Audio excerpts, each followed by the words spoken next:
Ku mau hidup kudus seperti Yesus, menjadi sempurna seperti yang Bapa inginkan.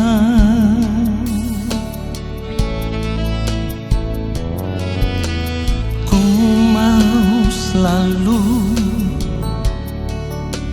berkenan padamu, hidup mengenakan pikiran dan perasaan Kristus, dalam perkataan, dalam perbuatan. Ku mau Kristus nyata di dalamku, yang ku ingini hanya kerajaan-Mu, ya Allahku. Keindahan dunia, kesenangan dunia, tak ku ingini lagi semua itu, sebab kemuliaan yang Bapa sediakan, itulah yang sempurna.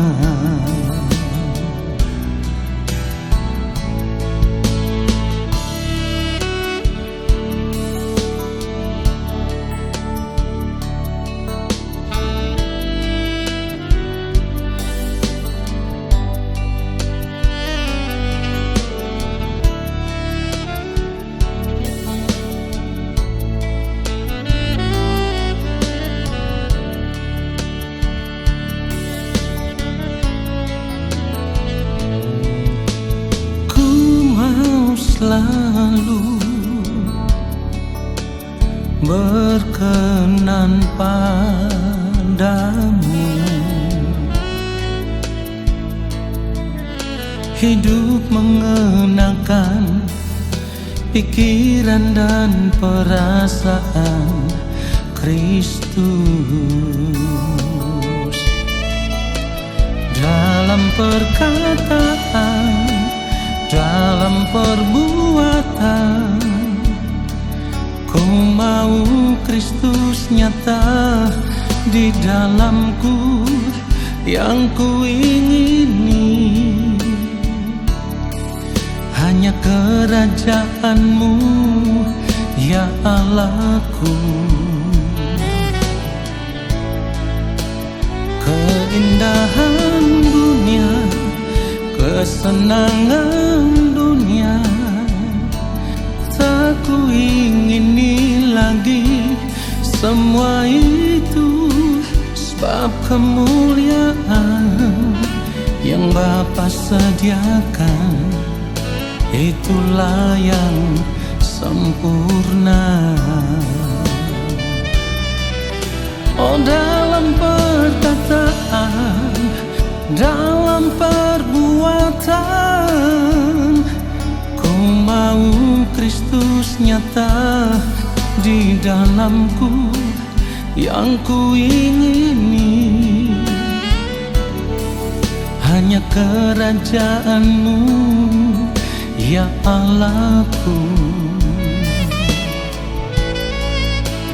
Keindahan dunia, kesenangan dunia, tak ku ingini lagi semua itu, sebab kemuliaan yang Bapa sediakan, itulah yang sempurna. Itulah yang sempurna.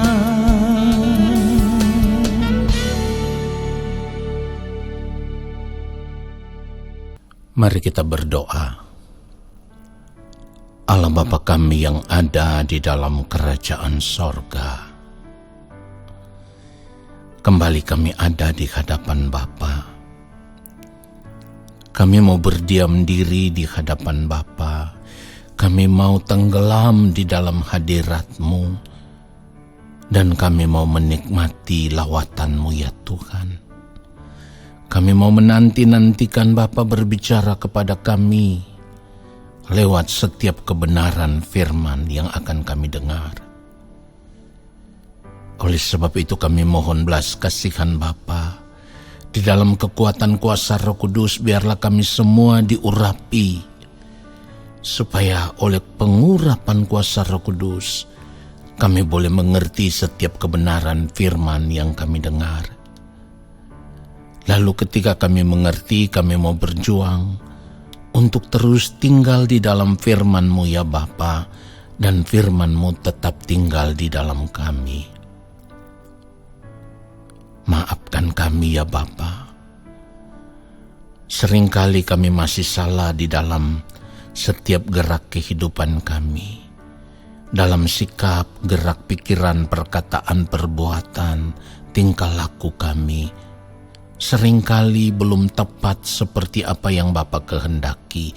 Kami mohon Bapa memaafkan kami, mengampuni kami. Supaya ketika kami ada di hadapan Bapa, kami ada dalam kesucian kekudusan Allah. Urapilah hamba-Mu yang maha kudus, supaya hamba dapat berbicara menyampaikan akan kebenaran firman-Mu sesuai dengan apa yang Engkau kehendaki ya Bapa di sorga. Taruhlah setiap perkataan dalam lidah bibir mulut hamba, supaya hamba dapat sampaikan itu kepada setiap kami anak-anak-Mu. Lalu kami diberkati oleh kebenaran firman-Mu. Di dalam nama Tuhan Yesus Kristus, kami siapkan hati kami untuk menerima kebenaran firman Tuhan saat ini. Haleluya. Amin. Saudara yang dikasihi oleh Tuhan Yesus Kristus, ketika kita hidup sebagai orang percaya, berarti kasih Allah itu harus melingkupi segenap kehidupan kita. Ya. Ketika kita hidup sebagai orang percaya berarti kasih Allah itu harus melingkupi segenap kehidupan kita. Karena kasih Allah itu adalah suatu keberadaan yang mutlak, yang harus melingkupi seluruh keberadaan hidup kita, saudaraku. Harus. Kenapa? Karena kita ini adalah ciptaan Allah. Dan kita harus tetap percaya bahwa ketika kita dibentuk oleh Allah, ya, sejak kita berada di dalam kandungan, percayalah bahwa Allah membentuk kita dengan penuh kasih, ya. Kenapa demikian? Karena Allah itu adalah kasih. Jadi kita pun harus tetap ingat bahwa kalau sampai saat ini kita masih ada, kita masih bernafas, kita masih hidup, semuanya itu karena kasih Allah. Ya, semuanya itu karena kasih Allah. Oleh sebab itu, kasih Allah itu juga harus melingkupi seluruh keberadaan hidup kita sebagai orang percaya. Jadi kalau kita mengaku percaya kepada Allah di dalam Tuhan Yesus Kristus, tetapi kasih Allah itu tidak melingkupi segenap kehidupan kita, kasih Allah itu tidak terlihat dari kehidupan kita, atau di dalam kehidupan kita, kita tidak dapat menyatakan kasih Allah itu, atau kita tidak mengasihi, hal itu sama dengan kita tidak mengenal Allah, saudaraku. Harus ingat itu. Jadi jangan berkata kita ini orang percaya, kita ini anak-anak Tuhan, kita ini orang Kristen, tetapi kasih itu tidak ada di dalam kehidupan kita. Kita berdusta.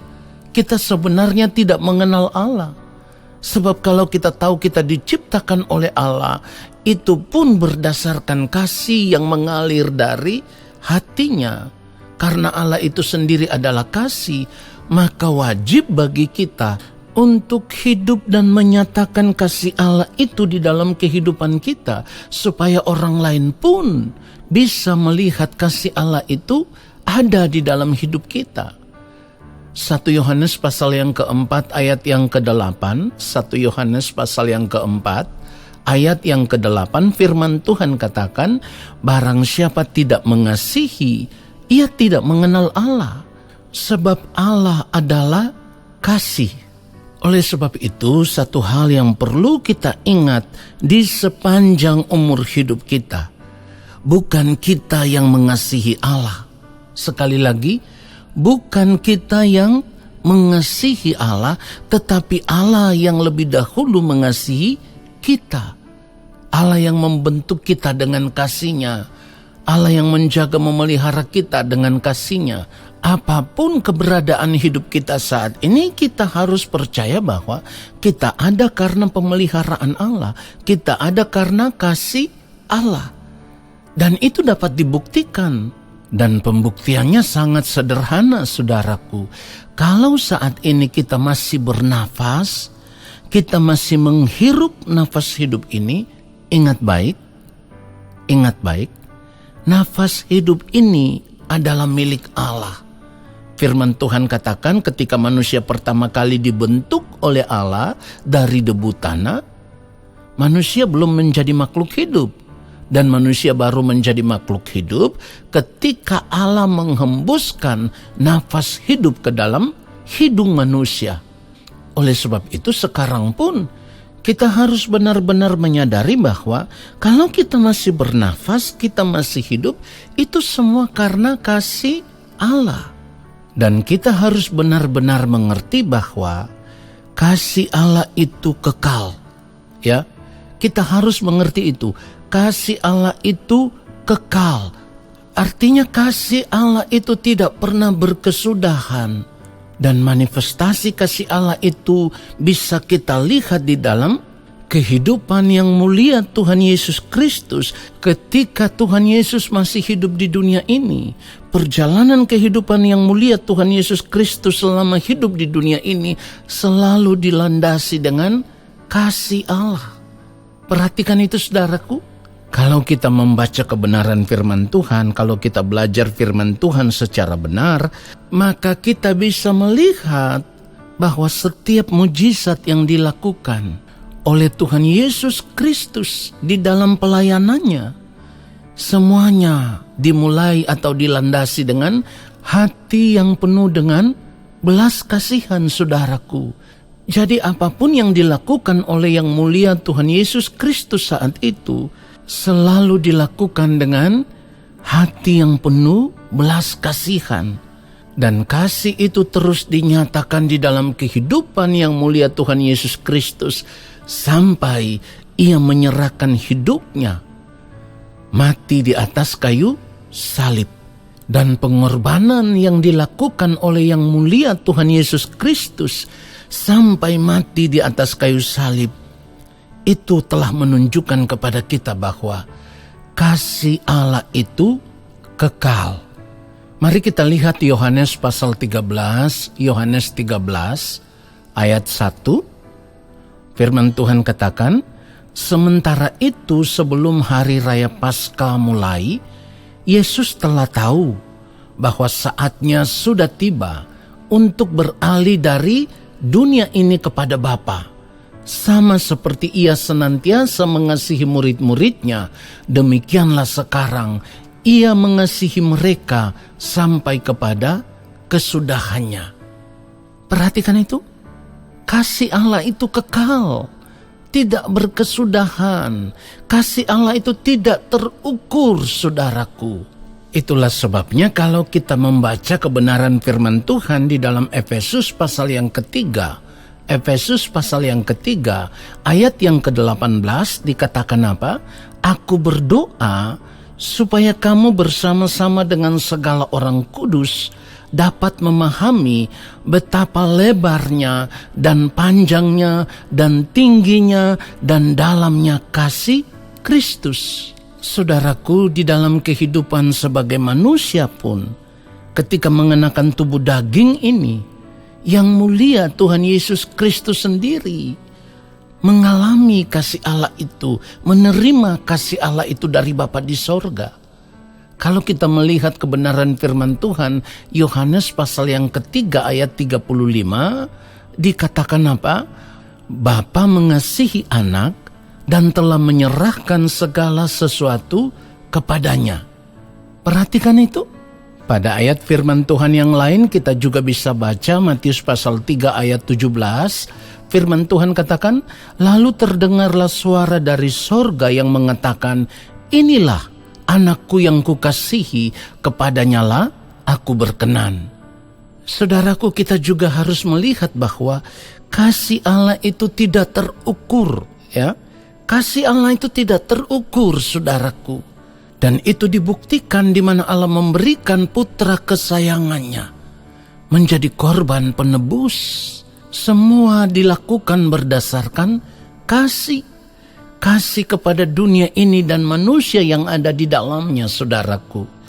Yohanes pasal 3 ayat 16 firman Tuhan katakan, karena begitu besar kasih Allah akan dunia ini, sehingga ia telah mengaruniakan anaknya yang tunggal, supaya setiap orang yang percaya kepadanya tidak binasa, melainkan beroleh hidup yang kekal.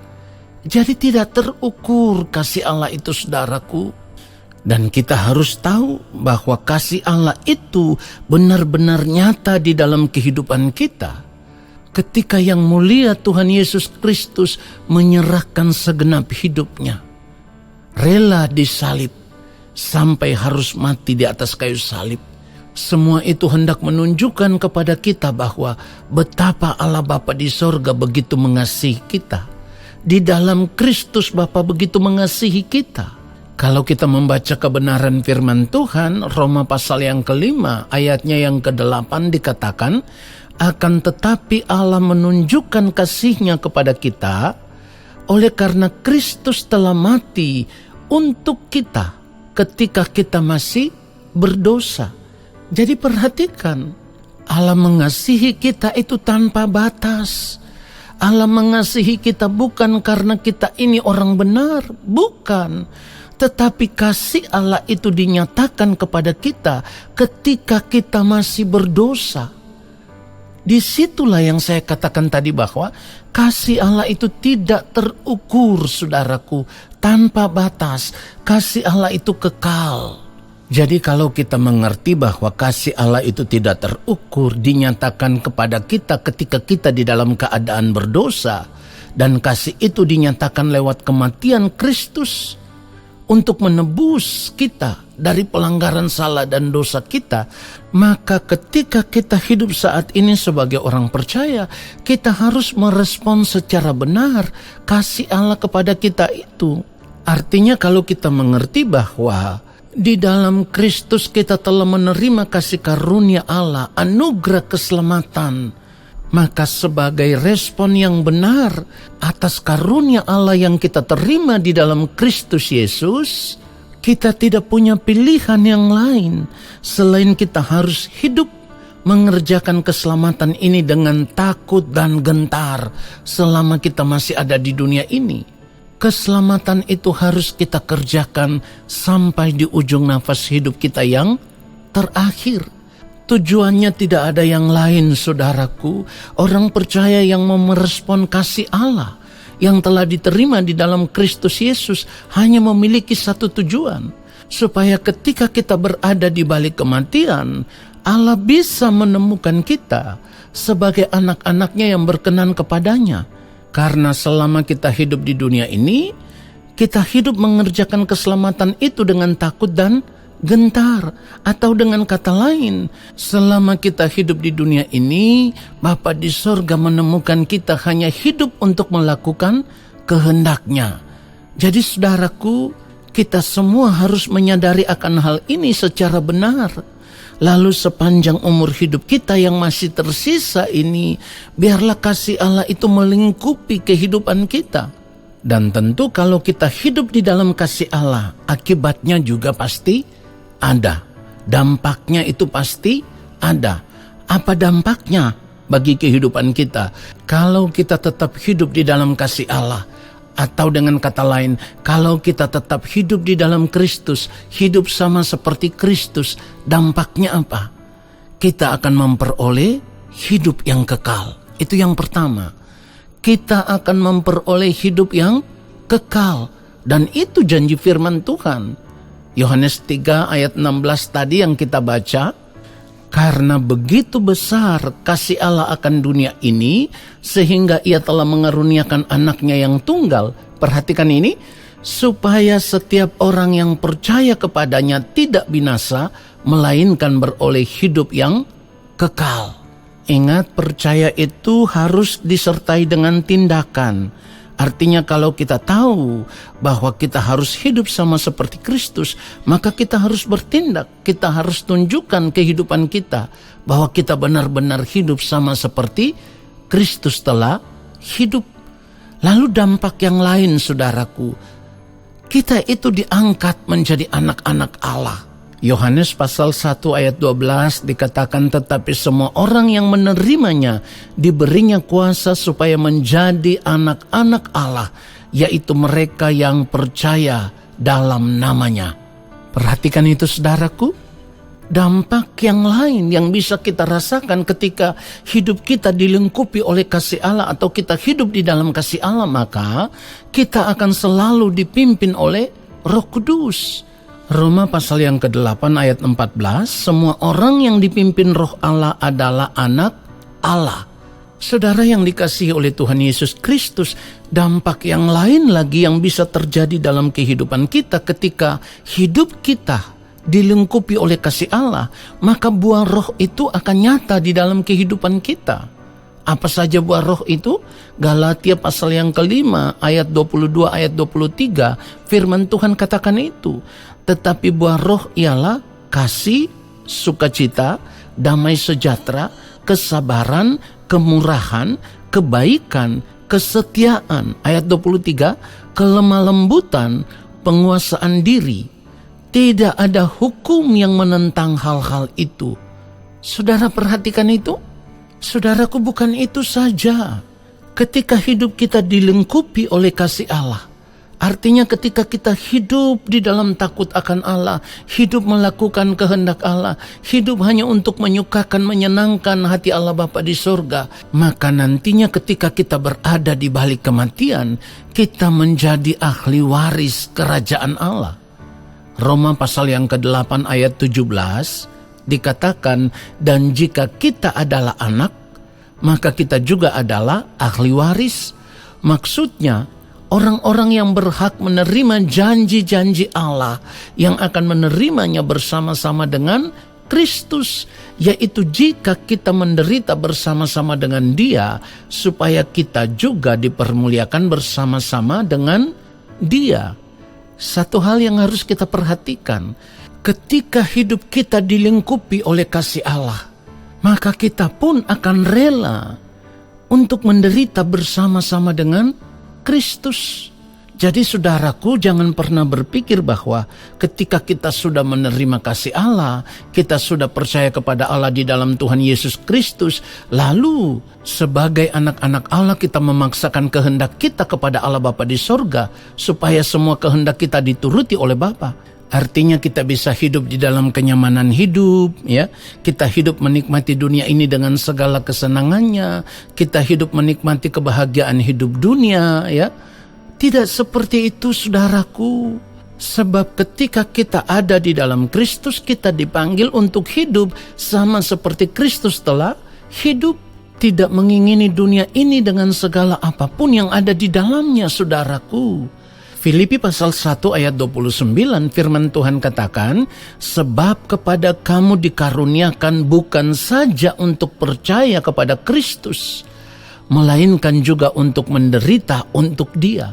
Jadi kalau kita berkata kita ini percaya kepada Kristus, kita pun harus rela, atau dengan kata lain kita pun harus mau mengambil bagian di dalam penderitaan Kristus. Supaya apa? Seperti yang dikatakan firman Tuhan tadi, Roma pasal yang ke-8 ayatnya yang ke-17, supaya kita bisa dipermuliakan bersama-sama dengan Kristus di dalam kerajaan Allah Bapa di sorga. Saudaraku, satu hal yang harus kita pikirkan dengan serius. Siapakah kita ini sehingga kita layak menerima kasih Allah? pertanyakan itu di dalam kehidupan kita. Siapakah kita ini sehingga kita layak menerima kasih Allah? Tetapi kalau saat ini di dalam Kristus kita boleh menerima kasih Allah yang begitu besar, maka mari sekarang serahkanlah segenap hidup kita ke dalam tangannya.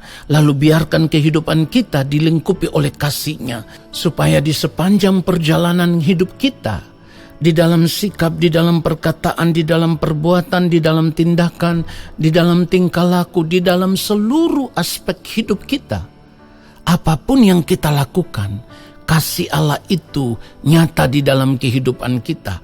Apapun yang kita lakukan, semuanya itu kita lakukan untuk mempermuliakan nama Allah Bapa di sorga. Dan tidak ada yang lain. Karena pengharapan kita bukan dunia ini. Tujuan hidup kita bukan dunia ini. Tetapi tujuan hidup kita yaitu Tuhan dan kerajaannya. Itu pengharapan kita satu-satunya. Itu yang harus menjadi kesenangan hidup kita satu-satunya. Itu yang harus menjadi fokus hidup satu-satunya. Jadi ketika kita hidup sebagai orang percaya saat ini, biarlah segenap hidup kita dilingkupi oleh kasih Allah. Supaya kasih itu bisa dinyatakan kepada orang lain yang ada di sekeliling kita. Dan orang lain pun bisa percaya kepada Allah. Tuhan Yesus memberkati kita semua.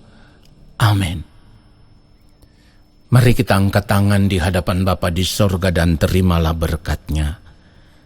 Segala berkat kasih karunia daripada Allah Bapa di sorga, rahmat cinta kasih yang berlimpah-limpah dari Gembala Agung Tuhan Yesus Kristus di dalam persekutuan dengan Roh Allah yang kudus, turun atas kehidupan kami, menyertai langkah hidup kami, memberkati kami, sekarang dan sampai selama-lamanya. Amin.